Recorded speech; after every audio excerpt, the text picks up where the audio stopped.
සමහර වෙලාවට අඳුරු තැන්වල අපි තනි වුණාම අපි හිතනවා අපේ මුළු ජීවිතයම අඳුරු වුණා කියලා.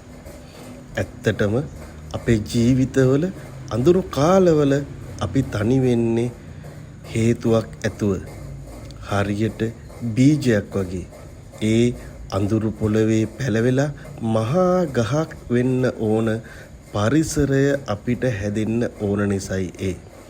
අන්න ඒ නිසා ඔයාගේ ජීවිතෙත් මොනම කාලයක් හරි අඳුරුයි කියලා ඔයාට හිතෙනවා නම් අර මම කලින් කිව්ව විදිහට බීජයක් ගහක් වෙනකන් අඳුරේම වැඩෙනවා වගේ ඔයත් ඔයාගේ ජීවිතයත් ඒ අඳුරු කාලය තුලම ඉහළට ඔසවා ගන්න උත්සාහ කරන්න.